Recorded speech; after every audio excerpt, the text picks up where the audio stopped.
and welcome back to the podcast that must not be named. I am Melissa. I am Luke.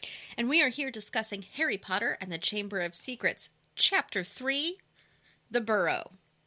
This chapter was 18 pages and 5.28% of the book. Luke, take us away on your executive summary.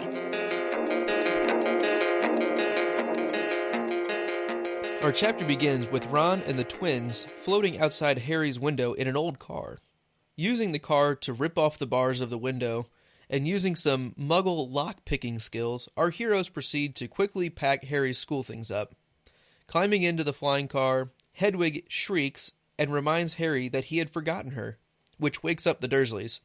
It's a race to get Hedwig into the car before Vernon can restrain Harry. It's a close call, but our hero escapes and proceeds to inform the Weasleys of his captivity and Dobby's unfortunate postal intervention. The group thinks Dobby may have been put up to his meddling by Draco Malfoy as a prank, and Harry feels a bit dumb for taking the house elf seriously. We fly to the Burrow and are greeted by a very upset Mrs. Weasley who scolds her sons for their irresponsible actions. After some breakfast, Harry helps de-gnome the garden before Mr. Weasley gets home. Arthur Weasley had a very busy night at work conducting raids for the Ministry of Magic. Like Mrs. Weasley, he is surprised to see Harry at their home, but is very happy that he's there. While the Weasley parents fuss over the enchanting of flying cars, Ron and Harry go up to Ron's room, but not before seeing a shy, starstruck Ginny Weasley. Harry exclaims that the Burrow is the best house he's ever been in.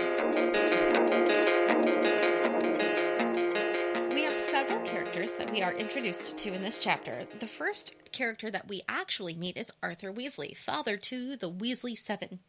Several other characters are mentioned. We have the lousy old ghoul in the attic. We have Lucius Malfoy, father of Draco Malfoy. Perkins, who works in the office with Mr. Weasley. Celestina Warbeck, Gilderoy Lockhart, Mundungus Fletcher, and Mortlake. That one I don't remember. He was he was one of the raids. Ah, yes. We are also mentioned two owls that both belong to the Weasley family. Errol, the old owl that belongs to the family, and Hermes, Percy's new owl. We have two new locations. One is the town of Ottery St. Catchpole, and the other is the Burrow, home to the Weasleys. There is a plethora of new magic vocabulary in here, including the Ministry of Magic and the misuse of Muggles' artifact office. We have garden gnomes and the act of de-gnoming the garden.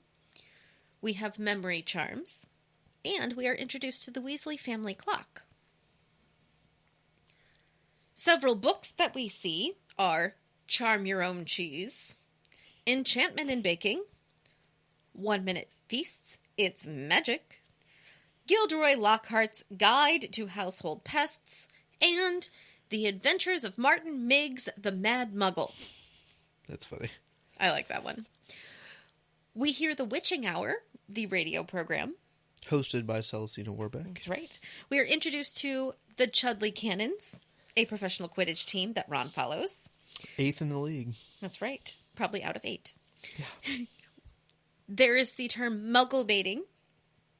We hear about the Committee on Experimental Charms. And in Ron's room, we see a deck of self-shuffling playing cards.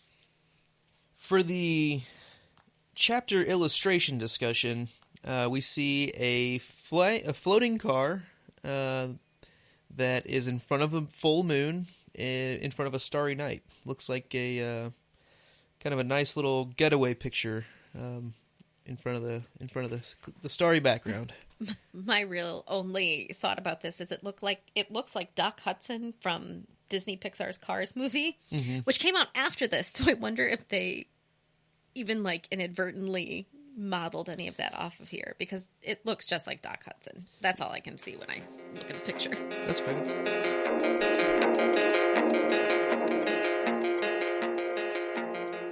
All right, so Luke, what are some of your thoughts on this chapter?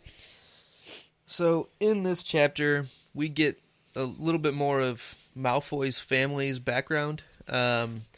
In right when they're discussing maybe Draco Malfoy put Dobby up to telling Harry this, it seems like the twins, the Weasley family, has had past dealings, or have heard heard Arthur talking about old Lucius Malfoy and how he used to be right in, he thinks was in Voldemort's inner circle, and basically lied and said that, well, Weasleys think that he lied and basically said that he came back and was under some kind of memory charm. Right.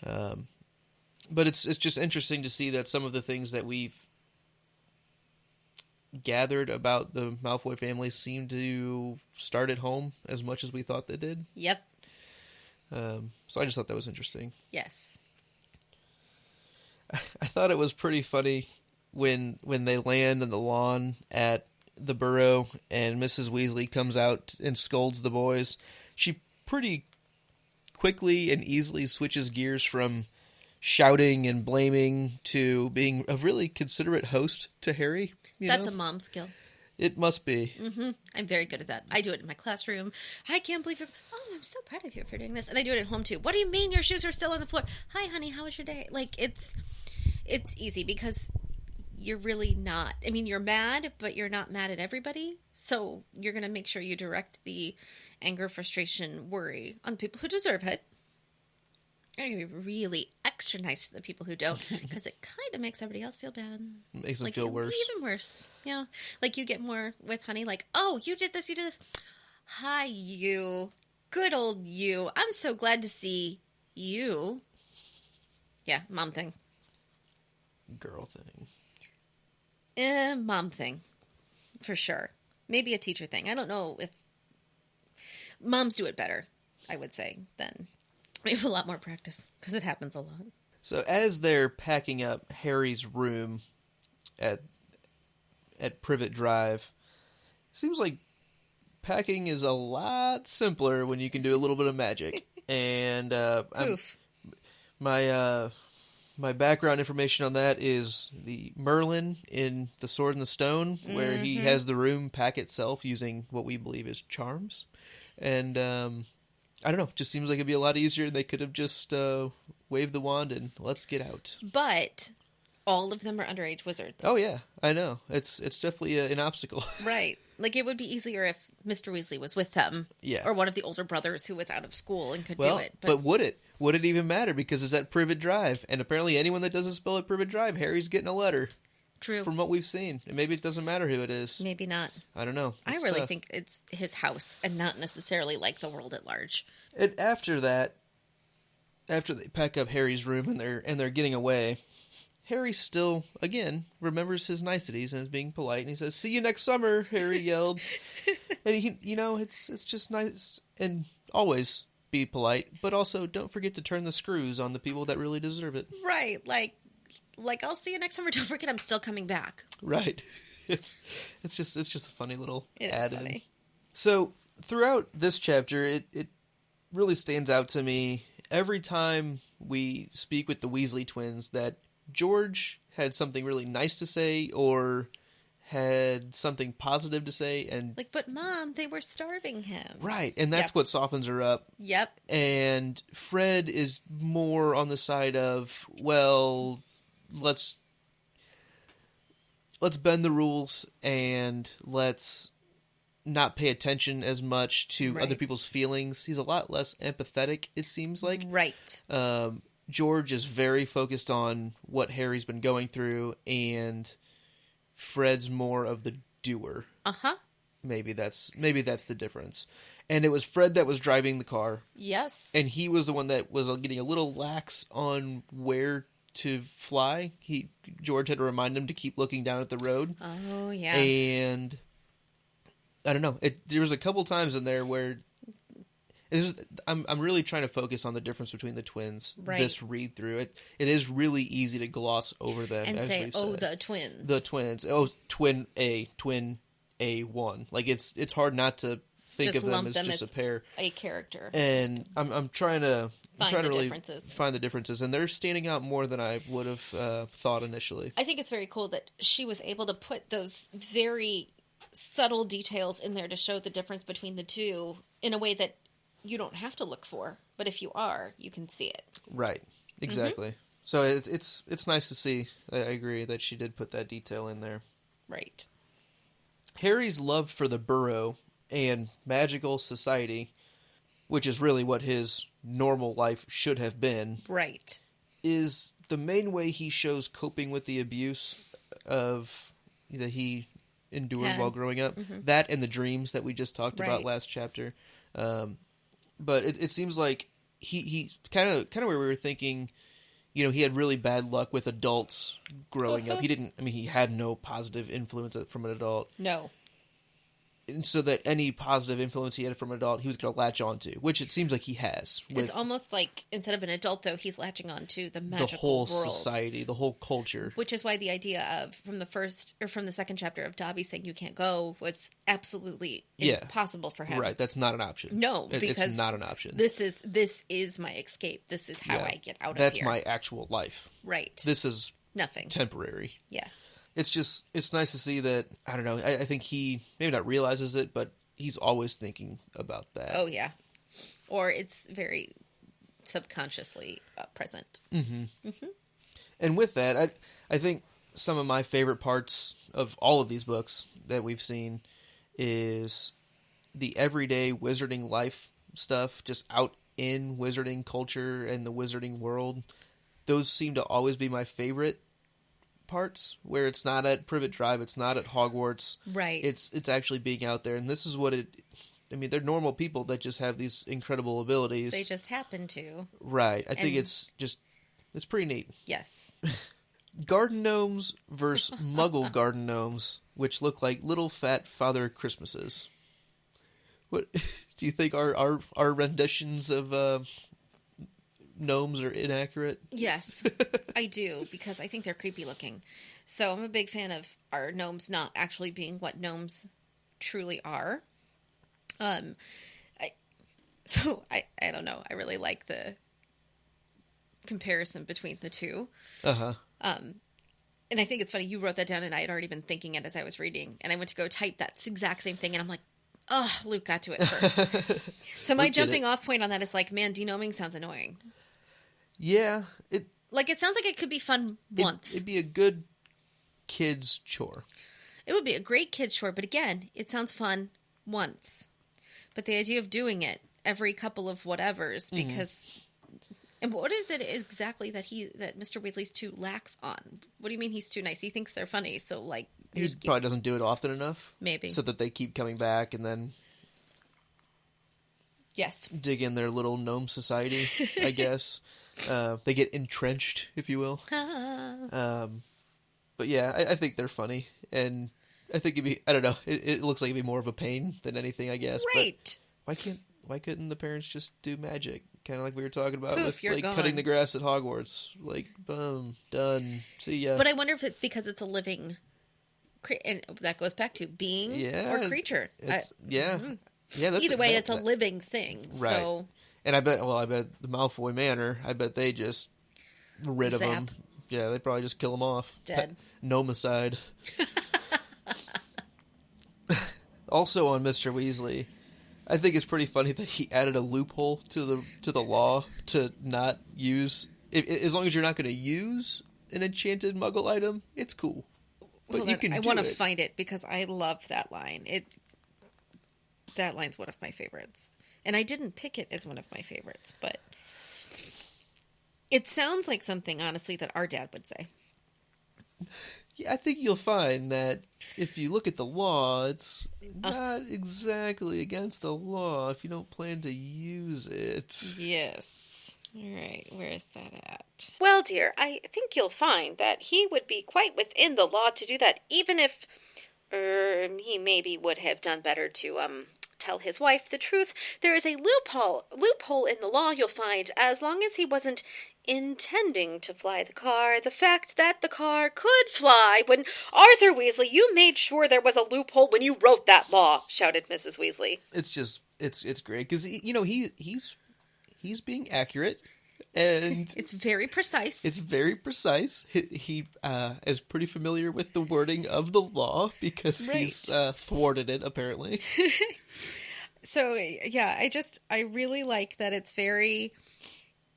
it's not intended to fly. Right. It's the intention of... He's going by the spirit of the law, not always the letter of the law. Yes. So that kind of So goes... he made the letter of the law follow the spirit of the law. So that actually goes back to a disagreement or a discussion we had in the very first book. Absolutely. Where you and I were debating upon whether the things that Hagrid had, what did it count as him using magic? Because he hadn't, maybe he wasn't the one who had magic. Charmed the item, but he used the charmed item. It's the doer, not the user. The doer, not the user. Is what this seems to agree with. Yes, and there's actually a line, Harry is asking Ron about the car. Oh, aren't you getting in trouble for having the car? And Ron says, oh, this doesn't count, said Ron. We're only borrowing this. This is Chad's. We didn't enchant it. But doing magic in front of those muggles you live with... Right. So I think that really is... The doing of the magic is the magic, not the using of an enchanted item. Yeah, I don't know. I guess my main point that I was thinking when we talked about it before is... I agree that that's clearly what it is, but how does that work with the statute of secrecy? I mean, just... Well, I still think they would get in trouble if a muggle saw the enchanted car. They just don't get in trouble for necessarily doing magic. It's more of... Right. So, okay. They would break the statute of secrecy, but they not wouldn't... the underage. Yes. Okay. That's two different laws. Yep, it is clearly two different laws. We just talked about them. Yes, and I'm glad we know that there are two laws now. That's, I'm assuming there's more laws, but those are the two we know of. All right, I like it. That wraps up nicely. Maybe she read book one and was like, I need to clear this up. So I need to separate these laws. So, Ron not realizing how important he is to Harry as a connection to what Harry's life culture should have been growing up is nice to see, because it really comes down to, as we were talking about a couple chapters ago, they really are like yin to each other's yang, and they don't realize it, which is why they get along so well. And I think... And I've always had a hard time with Ron reading the books previously. I'm like, what's his point? Like, he's just sort of the doofy friend, the sidekick, annoying boy, the typical boy. And not meaning to be spoilery, but as we go on in the books, he even feels like the doofy guy friend who's there to make the dumb joke. And Hermione always felt like the actual useful one. But as we're really... He is the thing that Harry needs most. Yeah, he's the other half. He's the connection to the world. He's that personal connection. He's everything Harry's not, and he's everything Ron's not. Yeah, they absolutely. make excellent foils of each other, and it's very subtle, and it's very hard to notice the first 20 times through the series. But if you're really paying attention, like we are now, so glad. Yeah, Ron's really good for Harry. Ron's worth is definitely shining through. Yeah, for sure. Kind of along with that, Ron says, "It's a bit small," said Ron quickly. "Not like that room you had with the Muggles. We don't often see the differences between ourselves and others very clearly. Like, the constant self-confidence, self-image, self-esteem issues are kind of difficult to get beyond, especially as a young child, or like a child or like a young adult. Right. Everyone's circumstances are completely different, and everyone has their own story. It's hard not to project what they have onto what you want with your life. Right. So I can see where Ron is self-conscious about where his family is. And here's what's interesting. If Ron had become good friends with almost anybody else, Dean, Seamus, Neville, they all, maybe not Dean. I think Dean was raised in the Muggle world. He's a West Ham fan. That's, soccer as opposed to Quidditch player. They were prodding the players. Why aren't they moving? So, but like Seamus or Neville, they were probably raised in a wizard world, probably with a little better well-off. Neville is raised by his gran, so we don't always know why that is. But you could see Ron feeling very insecure and not feeling very equal to them. Whereas Harry, who does have money and had a big room, was... Kind of. For a year. For a summer. For a summer. I'm saying from book one, summer, it's literally been 8 weeks. It was half of that summer and 4 weeks in that summer because he got it right so after 2 months, his birthday, he's and had then a month. big room. Yes, but Ron doesn't know that. But I think Harry's so just kind of, this is who I am. He'll say no, really, I had a cupboard. I think Harry's very open about what he has and is very appreciative of the little things. Mm-hmm. And he's, just like in the very first book on the train, he's like, Ron's very worried about not having any money and not being able to afford it. And Harry said, nope, I couldn't either until a month ago. And here's why. Very forthcoming with that information. I think any other friend, Ron wouldn't end up feeling comfortable. He'd always be kind of aware of this.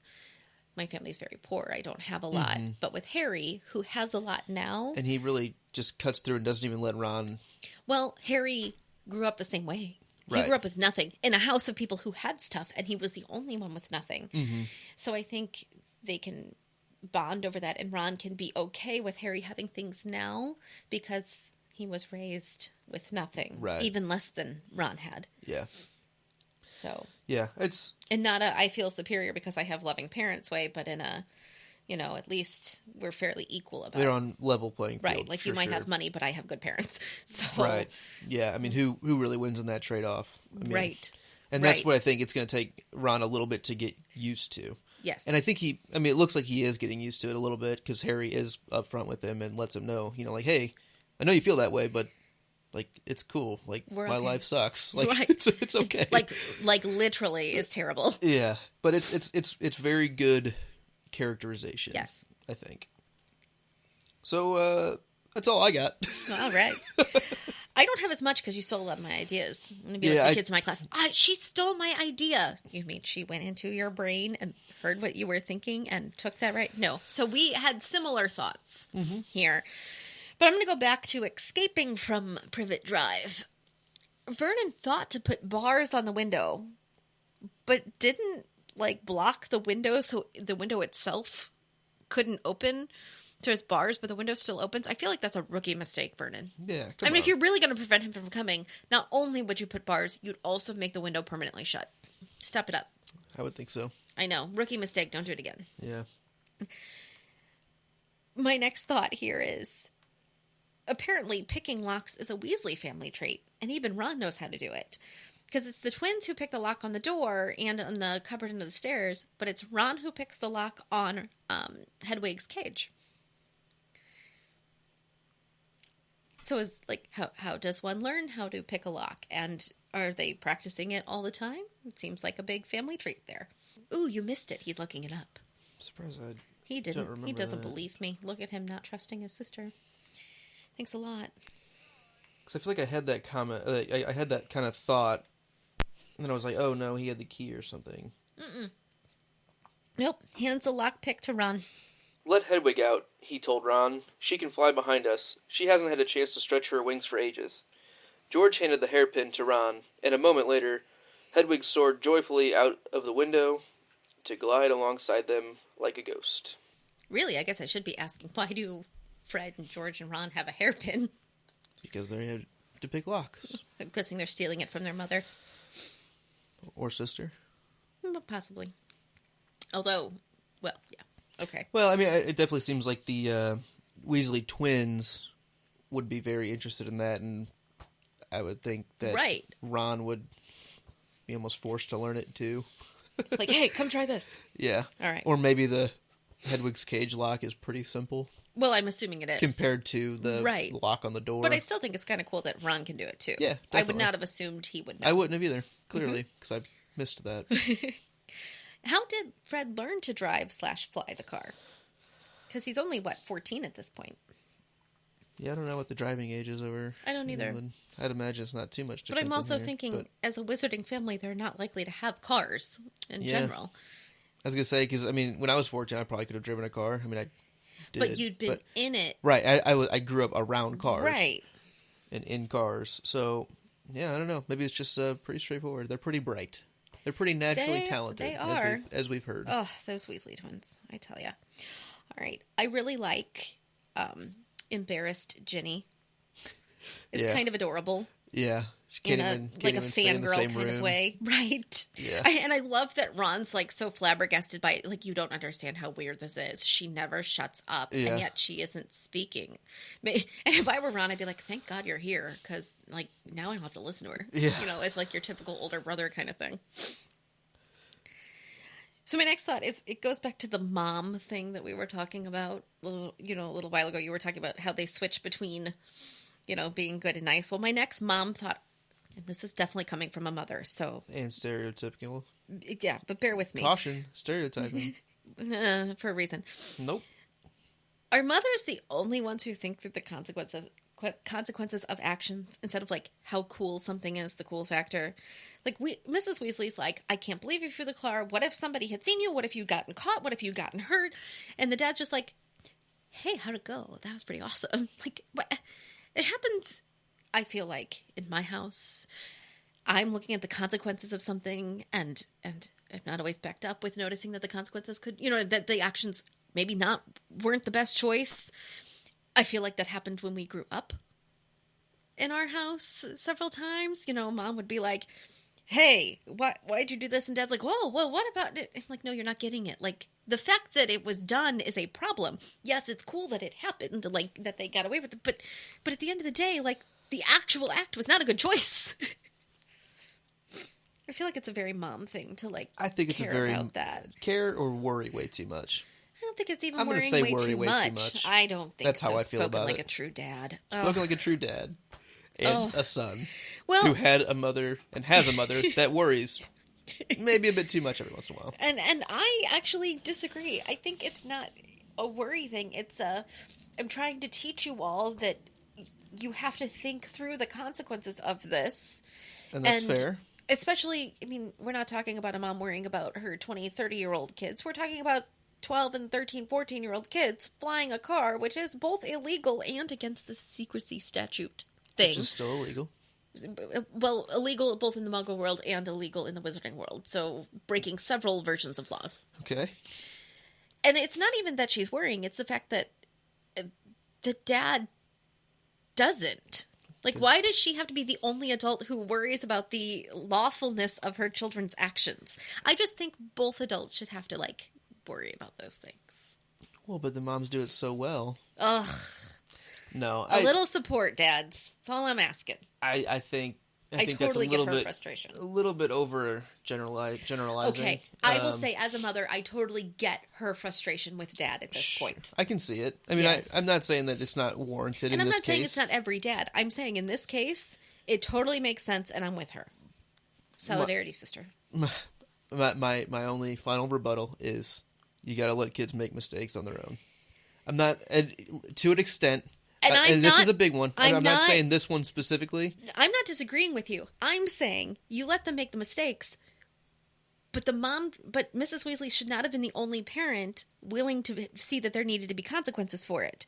Mr. Weasley, as another parent, should have been supporting her and been with her like, hey, that wasn't right. Not, oh, yeah, that was really wrong, boys, because your mother says it is. No, he should just know that it's wrong. I'm not saying the kids won't screw up. I get that. I'm saying as the two parents, it should both of you be saying, okay, they made a bad choice. It worked out for them, but that doesn't make the initial choice a good one just because it worked out. Yeah. That's my point. Yeah. I missed your initial point on that. Yeah. My point is, shouldn't it be both parents' worry and responsibility to show them that the choice itself was bad, even though the outcome was good, not just the mom? Yeah, definitely. I have one more. Yep. So my last thought. I really feel like both Dudley and Draco are jerks. I don't like either of them. And although we have talked about how the Dursleys' parents are probably worse than Dudley, Dudley is still a bully. Dudley is a bully. Draco is a bully. Who's worse? Or, torn on that question, if you had to pit Dudley versus Draco, who's going to come out top dog? Uh-huh. The scary thing is they'd team up. Well, that was my next point. Like, but imagine if they teamed up against the common enemy. They're both pompous. They both collect friends. I use the term friends loosely. They both collect followers. Yes. Well, Dudley we don't know is that definitely... about... Oh, we do know that. Yes. That was book one. Yep, Yes. sorry. Yep. I definitely think Dudley would be the stronger, more physically stronger. I think he would carry a bigger presence in a room. I think agree. he's a little bit more of an alpha male than Draco Yes, is. but I think Draco's a lot smarter. Oh, yeah. And he's got that magic thing, which I feel like is an unfair advantage, but he has it.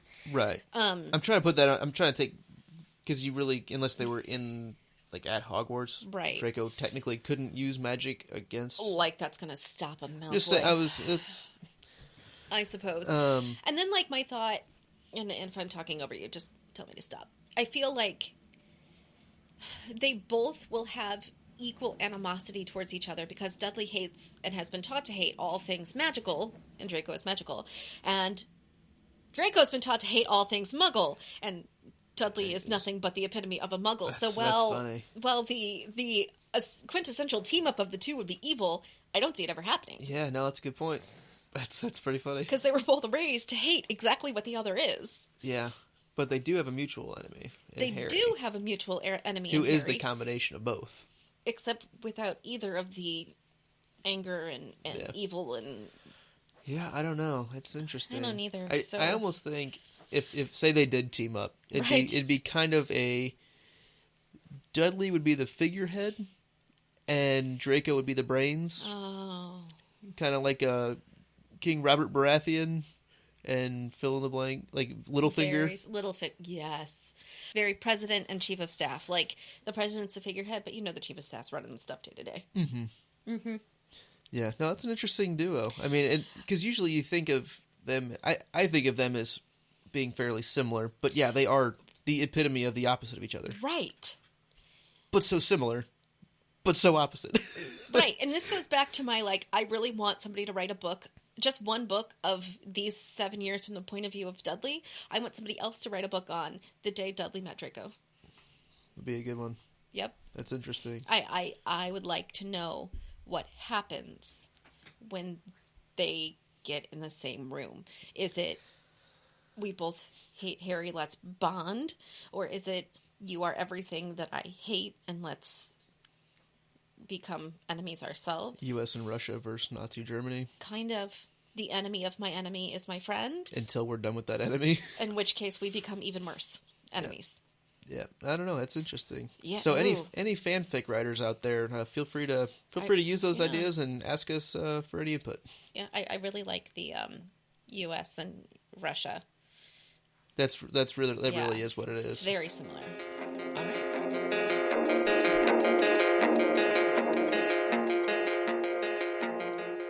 All right, Luke, let's get into your 5 burning questions. Harry asks, at the end of the chapter, it says, had Harry been stupid to take Dobby seriously? I love these points where Harry tries to normalize his life regardless of how remarkable and different his life is from normal. Right.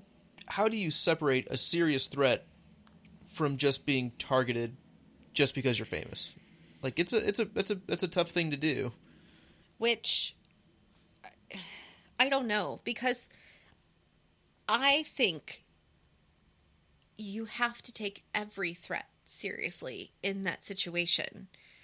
Like, if your whole world has been nothing but full of threats, you have to take every threat seriously, even the ones that aren't necessarily serious. So you put precautions in place, even if it's not a serious threat. Because that's your world, that's your life view. And then you've got the Weasleys who are on the other side saying, I don't know, it's probably not a big deal. Because their life is normal. Well, I wouldn't even call it normal. It's that they've never had a threat. That's what I meant by they have more of a standard average young wizard growing up. So, while I definitely think Harry maybe overreacts more than you and I or the Weasleys would, I don't think it's a bad thing because... he has reason to? Yes. Because in his world, it could be a real threat. Mm-hmm. I mean, he's faced Voldemort twice. Yeah. 3 times, technically. In the forest. I'm counting that. Sort of. They didn't... Yeah.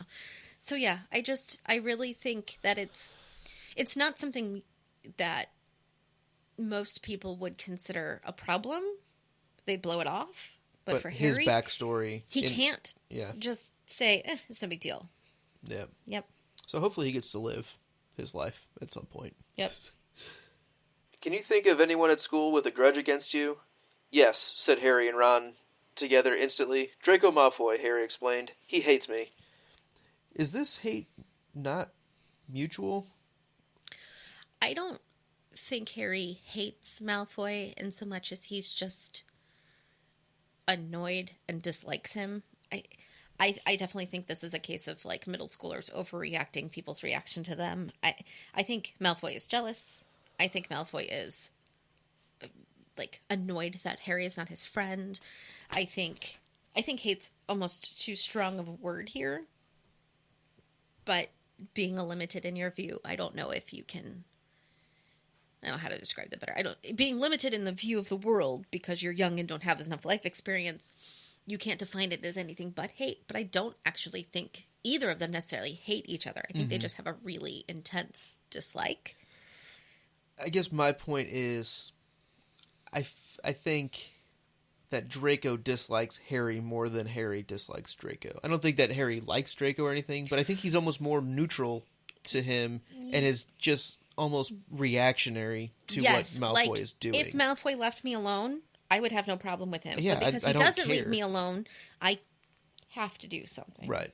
That was what my question was getting at. Yes. I don't think Harry's level of dislike is anywhere near Draco's. No, I agree with you. What do you think Percy is holding up in his room all summer doing? I don't know, but it's weird. I mean, he only comes down for meals, right? And he's too busy to go play Quidditch on the paddock with them. And Well, okay. I think it's weird. It's probably, like, they say he's studying for owls already because he's Percy. Didn't they say that? he got 12 OWLs. Oh, he got his did letter, and he get didn't 12. even gloat. Oh, So you're right. something's really wrong with him because he Something's didn't really even wrong gloat. with him.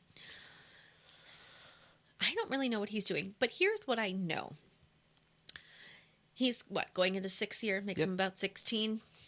I know somebody who, around that age, locked herself in her room and only came out for meals because she was forced to by her parents and didn't want anything to do with her younger siblings. And wasn't doing anything other than, like, reading books and talking on the phone with friends. Was her name you? I'm not naming any names. I didn't name it. I just named him you. It's very possible. And my point is, as someone who knows somebody who may have been like that. Speaking for a friend. Right. I'm asking for a friend. I really think that might just be typical teenager thing. Like, I'm too cool for my family. Especially because the other older siblings are out of the house. Right. Too. So it's not like he has any... Right. He is the oldest in the house. And, I mean, it's summer, so has he gotten together with his friends? Do they get together with friends? And, like, the Weasley twins may not need to, because they have each other. Need nobody. And Ron got his friend. Right. So, like, but who are Percy's friends? Hermes, the owl. His poor owl. Or is his owl being used to communicate with his friends? Because that's the teenage version of talking on the phone all the time. You know, there's no texting. Yeah, it's a wizard text. Right. Just send it out with a couple emojis. Man, that owl's probably very overworked. Yeah. Good thing there's no, like, per owl sending price, because that'd rack up a lot of money. Yeah. I'm nights and weekends. Yes, I'm guessing it's like typical teenage, I'm too cool for my family and I don't want to be around them. I'm going to do my own thing kind of stuff. That makes sense to me. Mm-hmm. I relate to that. I mean, somebody I know relates to I know a person who That's maybe right. gets it. Mm-hmm. Do we know what color Mrs. Weasley's hair is? I think it's red, and I think it was in the very first book. Was it? Okay, because I know it says whenever Mr. Weasley takes his hat off, he has bright Hair orange, as red as yeah. any of his children. I believe in book 1, she is set, like, right on the very first chapter that he's at. Journey from platform 9 3/4. Yeah, it's like a red-haired woman and her children or something like that. From chapter 6 of book 1. Harry swung around. The speaker was a plump woman who was talking to 4 boys, all with flaming red hair. Each of them was pushing a trunk like Harry's in front of him. They had an owl. I don't think it ever says. Interesting. This early, at least.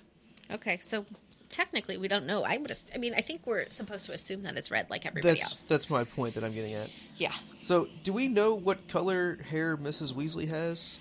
I don't believe it's been mentioned so far. I think Yeah. we're supposed to assume that it's red With like everybody else. every kid having orange red hair, Right. that it's a recessive gene.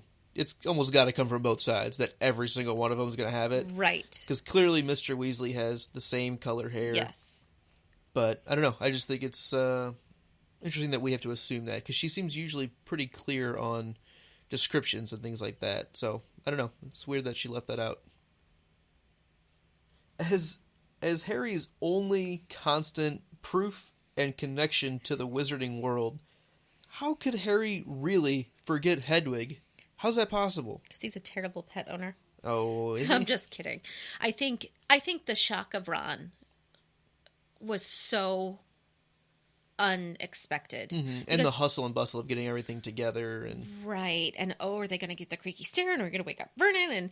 And I got all my stuff. Okay, let's go. Oh, because you always forget something. Mm-hmm. Especially when you're packing that kind of hurriedly. Yeah. I do think it was unintentional. I mean, obviously it was unintentional, but I don't think anything else would have made that much difference to go back for. Oh, I forgot this. Oh, well. Oh, I forgot. Oh, well. But Hedwig, I cannot forget her. So of all the things to forget, that's the thing. Plot narrative-wise, I have to go back, and that's going to wake up Vernon. Nothing else would have woken up Vernon. Nothing. It's really a plot device. Yeah, I really like the point where it says, Harry moved back into the shadows next to Hedwig, who seemed to have realized how important this was, and kept still and silent. The car revved louder and louder, and suddenly, with a crunching noise, the bars were pulled clean out of the window as Fred drove straight up in the air. I don't know, I like again, a little bit more characterization of Hedwig, kind of realizing, Yep. I make a lot of noise sometimes, but I'm going to kind of keep my beak shut on this. This is important. I'm just going to sit Yeah, here. this is going to get both of us out of here. Right. And then when it doesn't get her, she's like, hold on. Hold on. Hey, I was on this team. I was doing my part. You need I to was quiet. reciprocate. And you forgot me. Reciprocate. Don't leave me here. I'm torn between my two favorite lines. So I'm going to give you my runner-up first. And really, my second favorite line comes from the end of the chapter, and my favorite line comes from the beginning. And my second favorite line is Harry at the very end, who says, But Harry, grinning widely, said, "This is the best house I've ever been in." I really like that. Yeah, it is nice. Because I agree. He tells Ron that, too. Right. He doesn't just, Harry thinks this. He tells Ron Yes. this. But my favorite line is right as they're trying to free Harry, and Harry's worried about all his things being locked up, and he's locked up, and he can't get his items that are under the stairs because his door is locked. And Ron says, and Harry says, "But you can't magic me out either." "We don't need to," said Ron, jerking his head toward the front seat and grinning. "You forgot who I've got with me." because the Weasley twins can do anything. Pretty Without much. magic, even. Pretty much. Yep. And I'm actually, my favorite line has to do with the Weasley twins as well. And it's right before they pick the locks. And they say, "A lot of wizards think it's a waste of time knowing this sort of muggle trick," said Fred. "But we feel they're skills worth learning, even if they are a bit slow." I love that the skills that they're learning are, like, lock-picking. Yeah. Yeah. I don't know. It's nice to see that they appreciate Muggle society Yes. enough to respect and learn what. Yes. I mean, it's not the most normal of Muggle skills, but True. it's just nice of them. Yep. And it was Fred that said something nice. There you go. He gets one. He gets one. All right. Put it on the board. Of course. He's, his thievery lock-picking skills. Right. Well, But yeah. still. But yeah. All right. All right, Luke, who is your chapter MVP? My chapter MVP is George Weasley. Aw. I'm becoming a fanboy. No, I like him. He's with me trying to separate the twins out. His niceties are really showing through, and he's very cognizant of other people and other people's feelings, and he's pretty empathetic towards Harry when he needs to. He Right. helps him out, by explaining to Mrs. Weasley that they were starving him. Like, we had to do something. Like, if it we didn't, wasn't an option. Like, if we would have waited any longer until Friday, even, I mean, it could have been a lot worse. So, Right. I don't know. I just like the way he expresses himself and takes other people's feelings into consideration, and still has a good time doing it. Good. I'm going to go with an honorable mention to Arthur Weasley. It's the first time meeting the Weasley dad, and I like his affinity for Muggle things. I think the fact that he has literally created laws to both protect the wizarding world and feed his own Muggle obsession is well done. Yeah. So he amuses me. Yeah, I like he's a little silly, but, you know, at the end of the day, he is trying to do a good job and make sure that the Muggles are safe and protected and everything, but still feed his own need.